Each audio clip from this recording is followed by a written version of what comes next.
Happy Monday, everybody. Hi, this is Hannah Morgan, Career Sherpa, and in a couple minutes we're going to be going live, but I wanted to just say hey and let you know that I'm here. It would be great to hear from you. So if you want to put in the comments that you're here and where you're from, I'd love to hear from you. I'd love to know who's here with me today. I made a faux pas. It's given something new and different. I made one last week too, but this week I forgot to include in my newsletter a link to Monday, this Job Search Live. So apologize for that. If you are here and finding me after the fact, I'm sorry, but at least you found me. So I'm glad that you all are here. Thanks for joining me.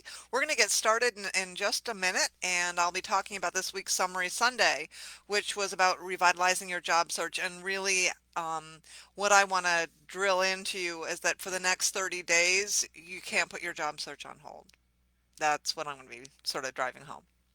So thanks for being here, and we're going to get started in just in 30 seconds or so. Hey, Aline, nice to see you here. Thanks for being here with me today. All right, it is noon, everybody. Hello, I'm Hannah Morgan, Career Sherpa, and I'm talking about this week's Summery Sunday. And I always forget to do this, but I am going to put it in the comments right now. This is the link to this week's Summery Sunday. If you don't get my newsletter, it comes out, you would get this delivered in your inbox on Sunday morning, bright and early.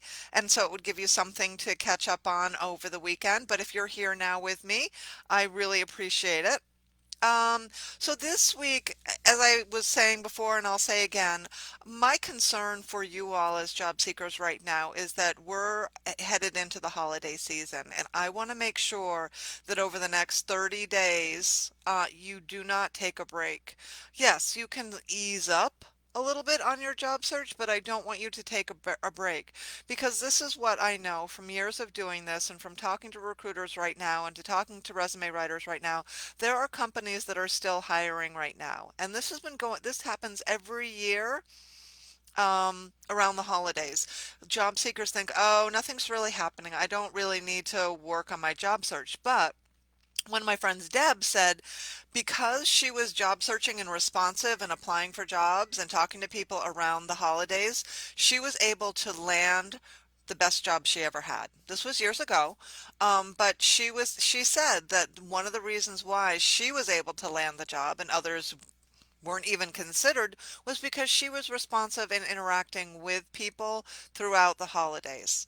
So I just want to give you that warning that yes, yes, yes, companies may not be actually extending offers for the next 30 days, but that does not mean they aren't looking. They are absolutely reviewing resumes, perhaps even scheduling phone interviews or Zoom interviews, because they know that in the beginning of the year when their budget starts up or when they have more time or when there are other people back in the office, they want to get that job filled, and you want to be that person that they think of. So there's my little push so that you don't give up job searching during the next 30 days. Okay.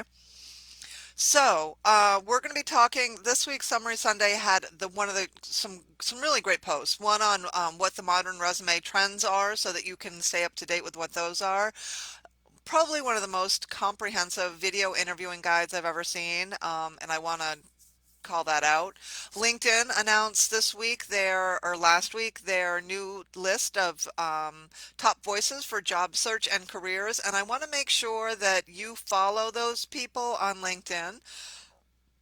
Final interview questions to expect, myth busting job search advice. There's a new tool, a new to me tool for finding remote jobs that I want to share with you. And then 4 tools to help you identify skills you need to succeed. So that in a nutshell is what we're going to be what I'm going to be talking to you about. Those were the articles that I shared in this week's Summary Sunday. So hopefully, you are ready and following along. So when I share these articles on Sunday, I don't write a lot about why I'm sharing the article, but I'll tell you the reason I share these articles is because I share them on Twitter and other places and they do well. And when an article performs well, then I want to bring it to everybody and I highlight it in my Summary Sunday. I share a lot more than this on Twitter. I share about 8 or 10 tweets a day, and so sometimes it can be a lot to keep up with, but these are the posts that did well. So if you do not know Adrienne Tom of Career Impression, she's located in Canada. But she interviewed or asked her resume writing clan, her tribe, what are the executive resume trends that people need to know about right now? And so all of these great people like Ashley Watkins, Aaron Kennedy, Kamara Toffolo, uh, Susan Joyce, Ed Hahn, all of these really, Jessica Hernandez, Leslie Garr, Sarah Johnston, Anna Lakatova, all of them provided really great insight on what you need to know about writing a resume at this moment in time, which is sort of during a pandemic. And so there are different categories of things that you need to know that are highlighted here. One of the things that I can't emphasize enough is the importance of showcasing results and metrics. Numbers speak volumes, and so you want to make sure, excuse me, you want to make sure that you include the result, the outcome, the productivity, the efficiency, the performance, or the impact that you had in your job in each one of those bullets on your resume. And so there's lots of good advice on that. I've heard and I've been reading a lot lately about the importance of emphasizing soft skills and how to do that on a resume, and you will find tips in this article. It's not enough just to say that you have great communication skills, written and verbal, which is the worst thing you can put on your resume. Worst, don't do that. You really want to be able to prove it with, again, some metrics and some other ways of doing that. Uh, Design and content is it's a mix. The, we know that when you upload your resume, it's going to have to go into an applicant tracking system. And so there's some things that you need to know about simple formatting to make sure that the information is uploaded and viewed, parsed appropriately in the applicant tracking system. So there's some guidance on that as well. So please do take a few minutes and review that wonderful Career Impressions article by Adrian Tom that has all of the information that you need to know in one spot. Okay, so check that great article out. The other article that I shared was the ultimate guide to acing your video interview. And as I said, I've not come across a more thorough, really rich guide on how to interview well using video. So there's all the things about where to position your camera, how to get a good background, what to wear, uh, um, the lighting, that's so important. Practicing. And so VidRecruiter is the name of the company, the name of the organization that put this together. They actually do, they have their company does video interviewing. They're a platform. So they did a lot of research. They've seen a lot of bad stuff. So this is a really great article, How to Ace Your Video Interview. So please check that out. If you are just joining me here today, thank you so much for being here. I'm reviewing this week's Summary Sunday and some of the reasons why I've shared the articles I shared and why I think they're important. And I just want to make sure that I give due diligence and highlight some of the things that were the takeaways. So that's what I'm doing. The next article that I shared was LinkedIn's newest list of top voices in job search and careers. And I don't know if you know this, but last year, 2019, I was on LinkedIn's list. And this year, there's a new crop, a new class of wonderful people. This is the sixth annual Top Voices. Jessica Hernandez, Jen Tardy, Adrian Tom, who we just heard about, Dewan, Brodus Palmer, Hannah Mason, who else? And a bunch of other people. So what I want you to do is when you're looking at this article, I want you to follow these top voices people on LinkedIn, do not invite them to connect. There is no need for you to connect with them or for them to want to connect with you. They're going to be receiving a lot of invitations to connect. Don't do that. Follow them. So when you go to their LinkedIn profile, you will see the follow button. That's what you want to do. And so anytime that person, any of these influencers, these top voices share something on LinkedIn, it can show up in your home feed. So there's really very little difference between following somebody on LinkedIn and being connected. You still will see their posts in your feed. You can always, always, always comment on anybody's post on LinkedIn, so you don't need to be connected to share a comment or leave a comment. Um, and there's really no benefit to being connected with them. Um, so just go follow all of these really talented, wonderful people in this shares top voices on LinkedIn. The next article was um, by my friend, friends at Career Sidekick, and they are a bunch of final interview questions. And not all of them are really final interview questions, but they're still really good interview questions for you to practice answering. And I recommend that you read this article because what you'll find is the logic that you can use to answer some of these questions. Um, this question can be challenging. What did you like most and what did you like least about your last job? You need to be prepared for an answer to that.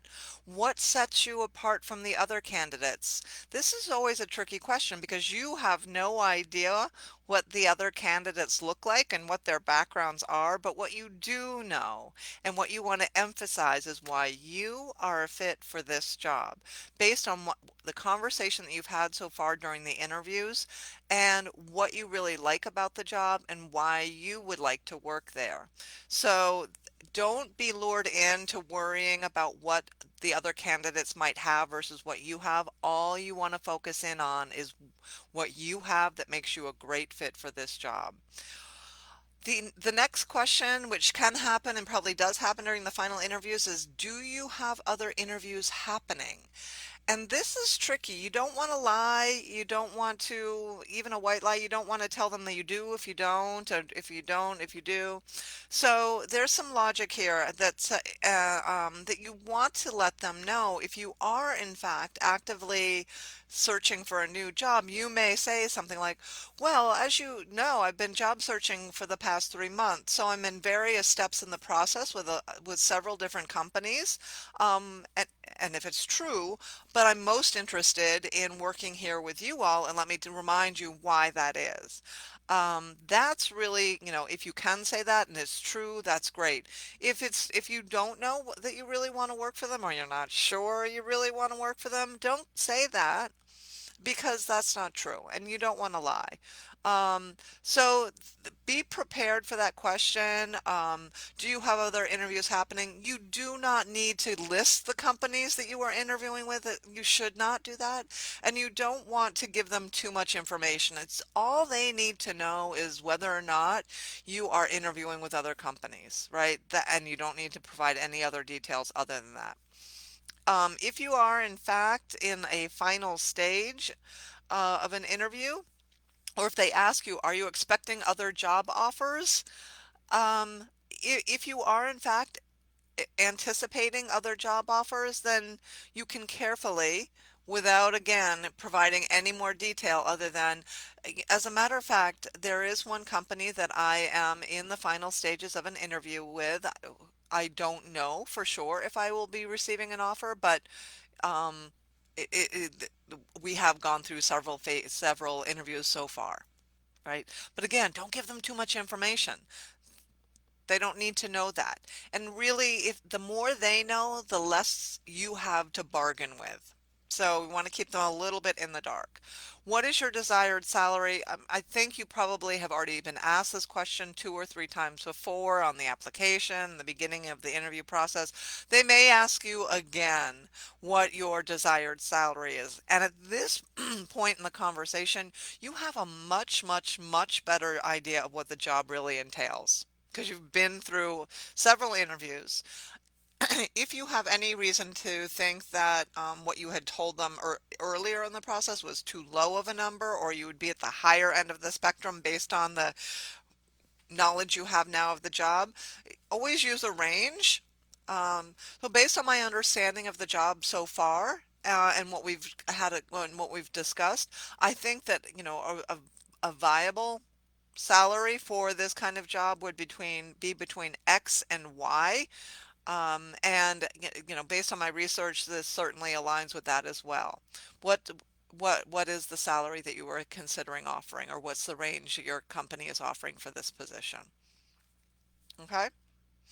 Um, Always be prepared for this. If they ask you, is there anything that you haven't told us about yourself yet that you think we should know? Or do you want to tell us anything else about you? This is a great opportunity for you to summarize your key qualifications for the job and why you are interested in the company. So it really takes sort of reiterating some of the points you may have made before, but circle back around and hit those points about why you're really qualified for this job, thinking about the conversations that you've had, and connecting those dots and reiterating why you're interested in the position. Hey, Michael, good to see you here today. Thanks for being here with me. That was a great article by Career Sidekick, and I hope you do check that out. Uh, the last article was myth busting. What you think you know about job search is all wrong. And I'm just going to run through all of the things that people have said are the myths, and you will have to go read to hear what those myths are. Um, and it's a video by Maureen McCann, so you should check that out. My promotion is her website. But spray and pray. So for those of you that believe if I just keep applying to lots of jobs online, I'll get a job offer. Listen to that. There's a lot of different information about there about a one-page resume versus a two-page resume. Go read and learn. Go listen to what Maureen has to say about what an ideal resume length is. For those of you who are saying, I just need a job, any job will do, that's not going to work either. So go listen to Maureen McCann's video. What should I be when I grow up? If you don't know what the answer to this question is yet, go listen to Maureen's video. She has some advice for you too. So, though Maureen's got a really nice video that you should go watch if you want to learn more and get answers to any of those myths that you're listening to. I always want to try and save time to answer your questions and things that you might need answered based on your situation. But I'm going to plant that seed. If you have questions that you want me to answer, put them in the comments and I'll get to those after I cover these last two articles. One was a new to me tool by Career One Stop, which is affiliated with the Department of Labor. Find a remote job. So enter in the job title and or location, which didn't make sense to me, but enter in the job title and go see if you can find some of those remote jobs. It's just another tool to help you find companies that are posting remote jobs. So that was good by Career One Stop. And then the last article was by Harvard Business Review, and it was 4 tools to help you identify the skills you need to grow. So there were 4 different tools, and most of them were new to me, that would help you identify not only your transferable skills, but skills you need to develop or enhance to take that next step in your career. So we should always be thinking about that and assessing, do I have the skills today to be successful? And that was a wonderful article with resources to help you build those skill sets out. So that was, in a nutshell, for today's Summary Sunday. Uh, what you think you know about job search is all wrong is the name of her article. Uh, and I'm going to post it for you right here, Michael, in the comments. There you go. What you think you know about job search is all wrong. That was Maureen McCann's article. Any other questions that you all have about your job search? I got a question from somebody on LinkedIn today, and I'm going to be posting about it on LinkedIn, as a matter of fact, too, to sort of crowdsource. The person was looking for advanced networking help, so beyond the basics. Like he gets the basics, you gotta ask somebody to meet with you and have a conversation. But he was looking for more advanced topics related to networking. So if you have any resources that you've come across that have been helpful for you to do some of the more difficult networking, networking topics, share it with me in a comment because he's looking for that stuff.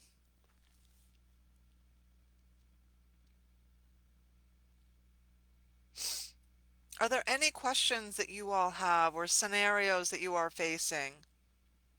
If you missed the very beginning of this conversation with me live, I'm going to remind you again in the next 30 days, do not give up on your job search. Companies are still sourcing. They are still looking for people, even though they may not be able to extend an offer. That doesn't mean they've stopped the review process. So if you are, one of the few job seekers that is still actively job hunting and responding when recruiters and hiring managers and people reach out over the next 30 days, your chances of actually getting a foot in the door are better. So do not dismiss job searching. Certainly now there are a lot of other priorities in your life, like spending time with family or taking care of things for the holidays. But don't put your job search on hold. Don't step back and not do anything. That would be very dangerous. Ooh. So, Aileen, great question. Your passion is working with animals. Do you have any suggestions as to where I might start? So two things. You don't necessarily have to work actually physically with animals to feel that you're making a difference in the lives of animals. So is there a shelter or a nonprofit organization that could use your administrative skills or your organizational skills or your finance skills or your accounting skills in their back office? Think about working for organizations that are making a difference in animal lives. That's one option. You may also check with the your local state environmental conservatory blah blah organization that might from a they may have or in the government agency they may have environmental jobs that are geared towards animal preservation.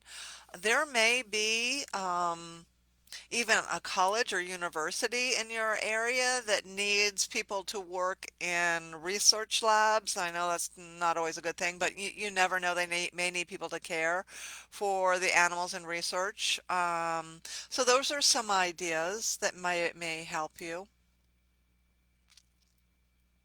It is challenging. And here's the other thing, Eileen, that I will say. Whenever you are talking to people about your job search, I want you to say that exact same thing. I have this passion for working with animals. Do you have any ideas on where I might want to work or where I might be able to look for work? The more people you ask, the more ideas you will get. And so if someone gives you an idea like, oh, have you talked to the local shelters? You could say, well, I have, but do you know anybody who works for any of the local shelters? Even though the shelters oftentimes look for volunteers, that doesn't mean that you couldn't that they don't have paid positions. They do have some paid positions. And even volunteering for some of those shelters or in an environment where it would give you familiarity with the organization and give you maybe even a step closer to being somebody they might consider for a job posting a position when it opens up. So don't overlook volunteering for an organization as a way to get as a way to give them the opportunity to get to know you. Wow. Okay. Well, I want to wish you all a very happy Thanksgiving because that's this week. I can't believe it's already here. I hope you are safe. I hope you practice social distancing and do everything that you need to do to be healthy for the new year. Um, be well. and stay healthy. Those are my words of wisdom to you this week. Yes, be well. Take care.